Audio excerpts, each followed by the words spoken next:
I've traveled around the world with the SLS-AMG, but I've never been invited home. Now, today is the big day. Here I am at Affalterbach, slightly north of Stuttgart, the home of AMG and the SLS. And I'm really happy to be here. The sun is shining slightly, at least the tarmac is dry, and later on, we're going to take a car for a spin, and I really look forward to it. So, follow me and let's see what AMG in Affalterbach has to offer. What you see behind me are the names of the mechanics who work here, and they build the engines with their hands. For example, like Robert Feiler. Now, if you ever purchase an AMG car, you can come over here and actually get to know the guy who built your engine, and you can congratulate him personally. I think you will be able to, because the job they do here is fantastic. And of course, we all love the cars, don't we? At the heart of every AMG car is the engine. And we're standing at the heart of the engine production, where one engine, as you see in the back, is in its starting stages, and it's going to go through this whole production hall in a U until it comes out at the end, where every mechanic gets to put on his own plaque that he has finished the engine from start to end. So let's go around and have a look at some of the different stations and stages, and to see how a finished engine looks.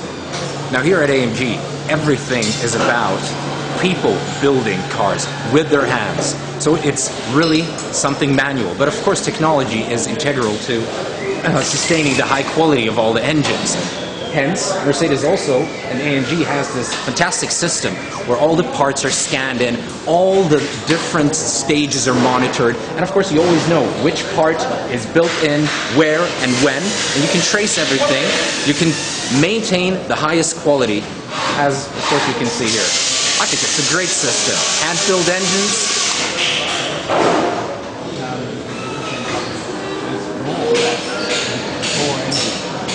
The station you see behind me is the leakage test. So air is pumped in to find out if there is any internal or external leakage at the engine. And that's how you test the quality of AMG engines, and you sustain it, for which AMG is so well known. The engine that you see here is actually an SLS engine, because it has a dry sump lubrication, which you can see from here. There is no oil pan.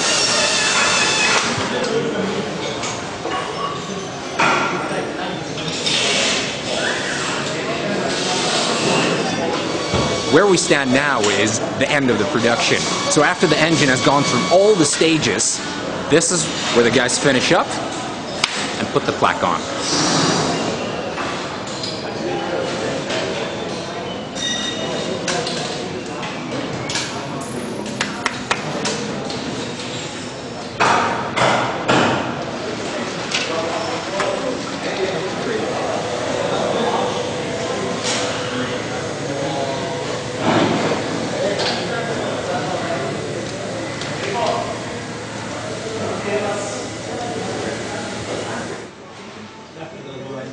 Now we've gone upstairs to check out how the V12s are produced.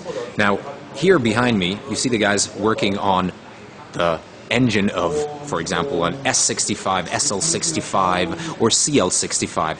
And actually the CL65 is the car we're going to be driving afterwards, and I really look forward to putting the 612 horsepowers down on the road and see how it accelerates. And here is one of the big V12s right behind me. As you perhaps might know, AMG this fall is going to come out with a new engine. It's going to go down from 6.3 down to 5.5 liters, but that's not a disadvantage, not at all. First of all, the performance is going to go up. It's going to go up to 544 horsepower and 800 Newton meter, and in the performance package, it's even going to go up to the 571 horsepower of the SLS-AMG with 900 Newton meters. With that beast, you could even pull an oil tanker behind you. But that's not all. It's going to be a bi-turbo with direct injection, so you're definitely going to have the big boost. And the fuel consumption is going to go down by up to 25%. If that isn't something, I look forward to that engine, and hopefully I'll be able to drive it at some point. So we got to see the car from the inside in New York. but we never saw the complex starting procedure. Well, it's actually not that complex. It looks like you're starting a space shuttle, but the sound is much nicer, and I think it's more exciting. So have a look at what happens.